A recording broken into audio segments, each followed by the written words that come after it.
Welcome to my little video review. I'm going to give you my impressions of the 2014 Harley Davidson Ultra Limited. First off, let me introduce you to my bike, whose name is Half Ton Harley, or just Half Ton for short. It does weigh a half ton. I've had Half Ton for a little over 5 months, and I've put just over 5,000 miles on it. I live in Northeast Ohio, just outside of Warren, Ohio. I purchased this motorcycle from the Warren Harley Davidson dealership located in Cortland, Ohio. I shot the video of my rides on a GoPro 3 Silver, and I mounted it on the windshield using a simple suction cup mounting. Harley Davidson redesigned their big touring bikes under the banner of Project Rushmore.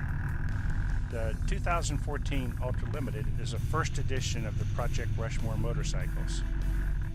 Project Rushmore was a customer-driven design program to give Harley Davidson's bikes more power, better brakes, improved ergonomics, and an upgraded infotainment system that features voice recognition and text-to-speech software.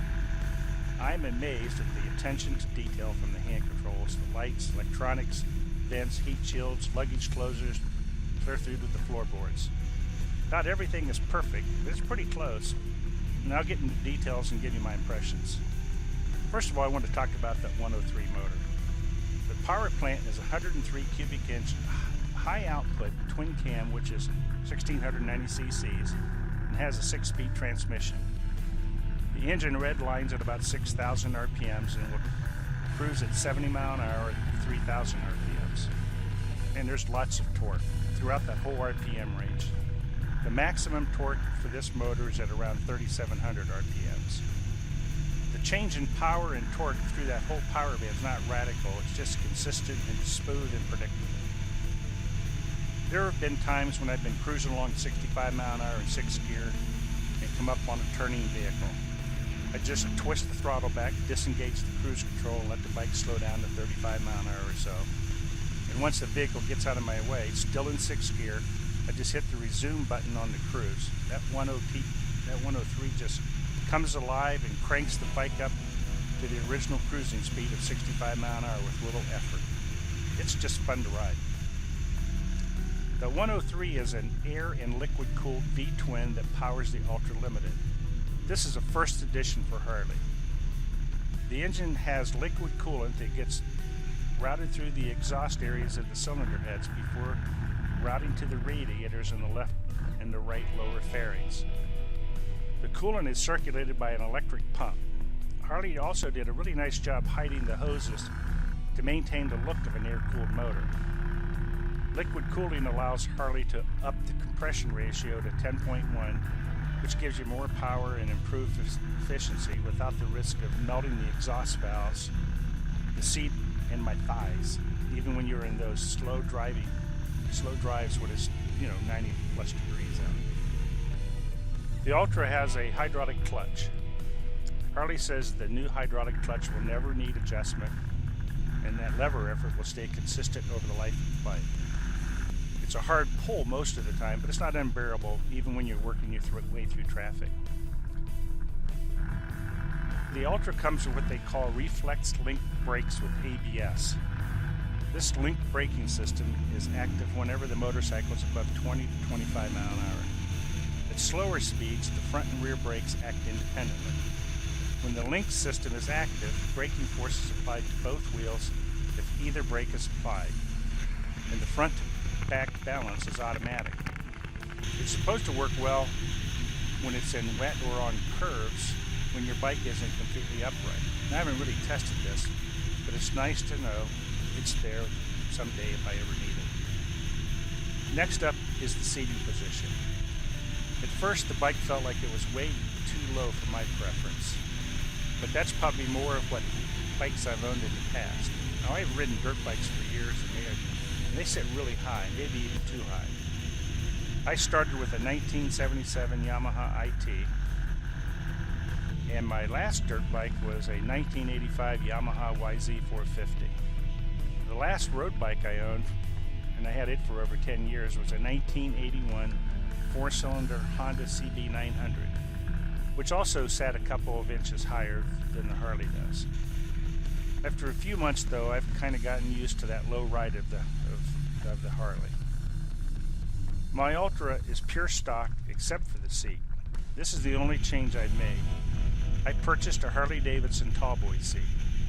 I'm 6 feet tall and that original equipment seat compressed my legs too much.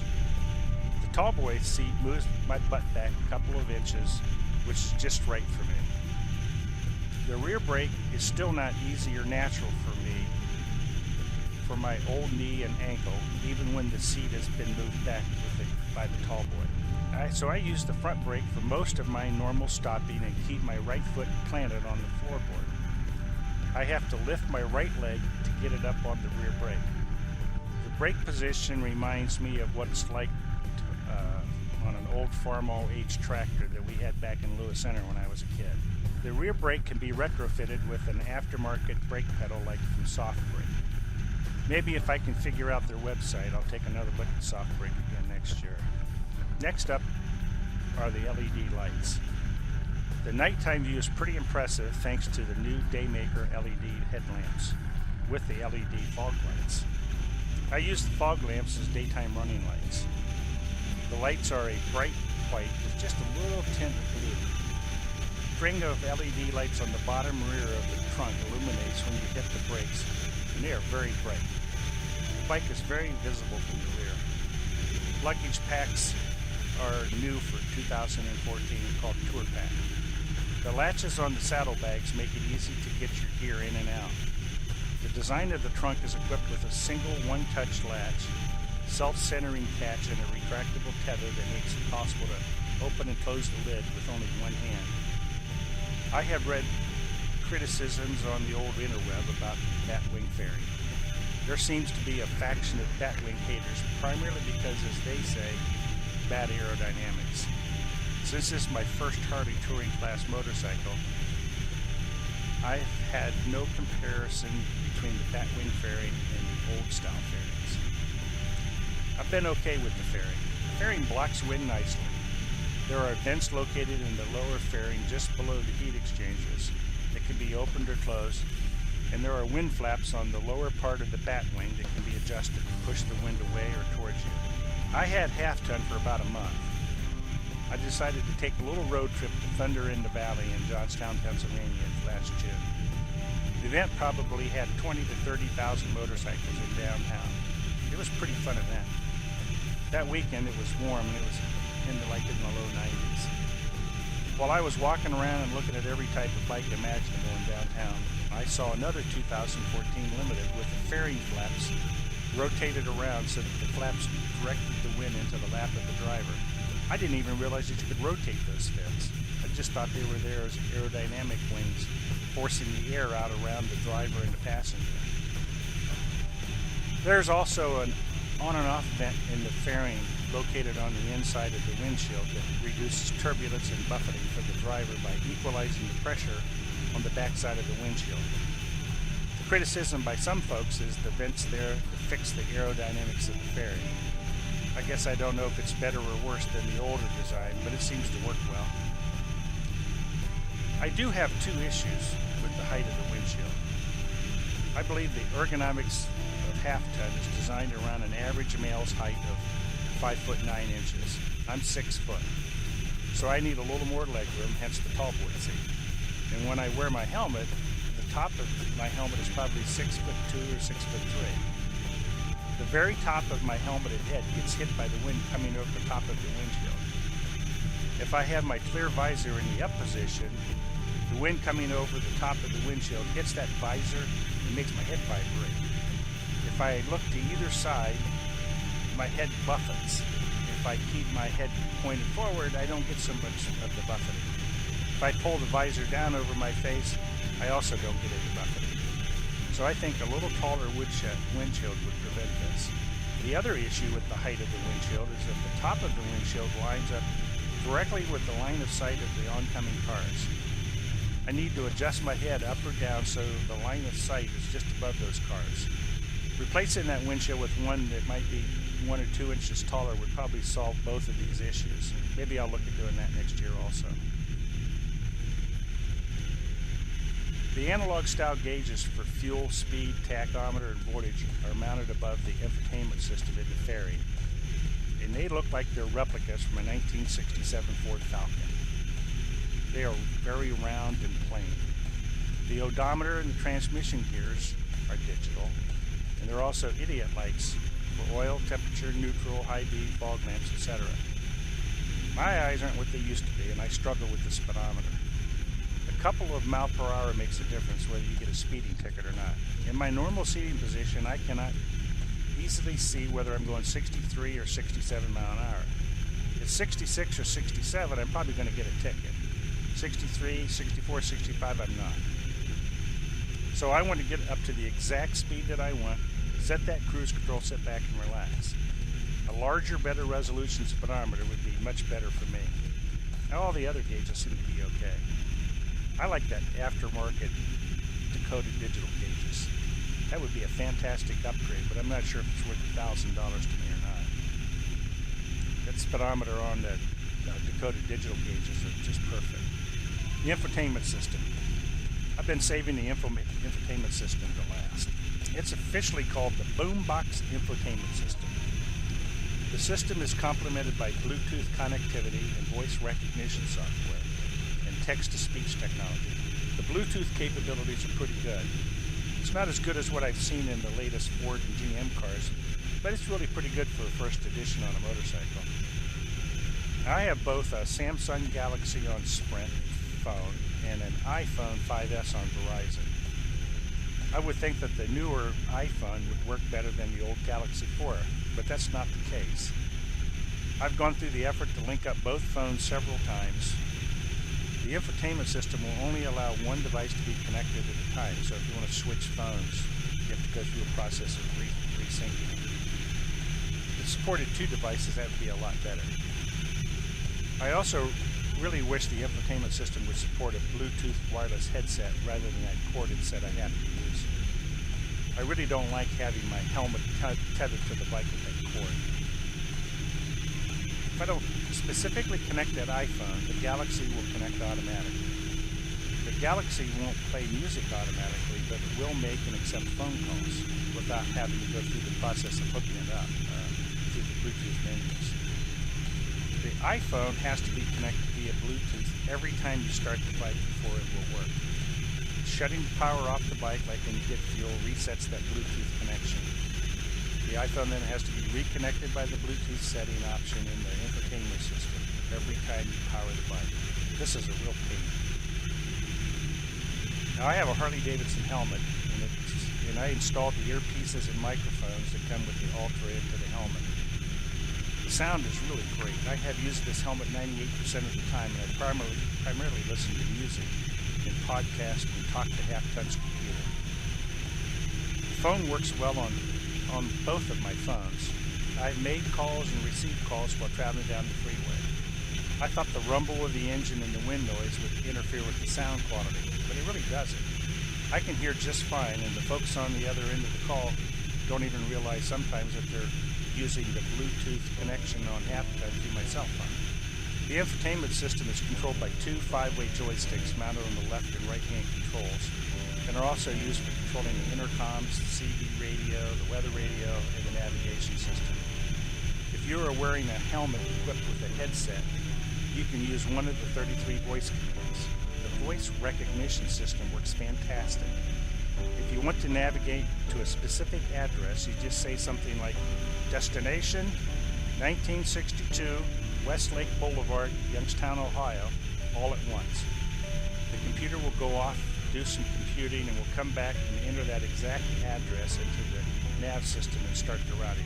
It works almost every time. The infotainment system has a 6.5-inch full-color, high-resolution screen, GPS navigation system, and a point of interest library with handy features such as the nearest gas stations, restaurants, and the Harley dealerships.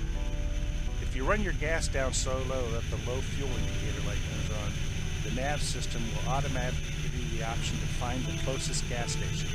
This is a pretty handy feature, and I've used it a couple of times. I've run across one thing that can be confusing with the point of interest feature.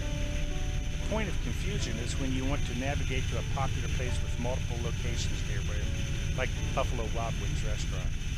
The nav system will display a list of 3 Buffalo Wild Wings sorted by distance away. So if you're located midway between, say, 2 or 3 locations in different cities, it's a crapshoot which one you're going to select. The first full day I had half-ton, she just sat in the garage as it rained all day. So I decided it was a good time to spend a couple hours with the infotainment system and manual, becoming familiar with all the menus and functionality. With all of that great knowledge acquired, I hit the road the following day. Proved to myself that my memory is just not as good as I thought. I'm sure I could only remember about 20% what I thought I learned in the garage the previous day. Even today, I will occasionally lower the volume of the radio when trying to set the cruise control. Now, after 5,000 miles, I now probably can navigate through about 80-95% of the boombox and that maze of menus. I'm functional, but I'm not as proficient as I could or should be. I sometimes get distracted when I'm trying to maneuver through all of the menus while driving down the road. I start out thinking it should be a quick input, but I sometimes get lost in the menu maze for those less used functions. The menu organization seems somewhat logical to me, but I still have to futz around with it. I've had to pull the side of the road many times to set the options within the infotainment system so I don't kill myself. Some menu options are easier to access by voice rather than using the joysticks or touching the screen. Some menu options are easier by touching the screen, and some things are easiest to access by using the joysticks. All of these options add to the confusion as you're trying to learn to use the boombox and you're trying to navigate as you're going down the road. Another little issue, there's no clock when you have the map up on the nav system. The outside temperature is available at the push of a button. It seems that would have been easy enough to add to the outside temperature screen or just some location on the map. I've seen other 2014 Ultra Limiteds that have this little $3 digital clock stuck up on the dashboard. Seems pretty stupid to have to do this when you have a $2,500 infotainment system. I've had 2 warranty issues with half-ton. Both of these issues showed up almost immediately, and both were with electronic modules. The problem started out intermittently and progressively got worse. The first issue was the cruise control would not resume nor accelerate. The second issue was the dashboard idiot lights would randomly flash stay on or just stay on. Both of these electronic modules were eventually replaced by the dealer and everything is working fine now. But it took about 10 visits to the dealer to get it all worked out. But they're 3 miles from my home and 3 miles from work, and Harley techs are nice guys to visit, so it wasn't all that painful. Overall, I'm very happy with the bike. In my grade book, it grades out like an A or 95%. It took a little getting used to in the beginning. It took me a couple of weeks to get used to that weight, that balance and the feel of the bike. The bike is heavy, around 900 pounds, and it feels every bit of 900 pounds when it's not in motion. It magically feels 300 pounds lighter once you start rolling. I still wouldn't classify it as nimble, but it's everything I expected in a big luxury cruiser. Like I overheard another ultra rider describe it, it's like riding your lazy boy recliner down the freeway with all the technology a guy could ask for, and with a nice Harley rumble of a big twin. Well, thanks for watching. Feel free to add your comments down below.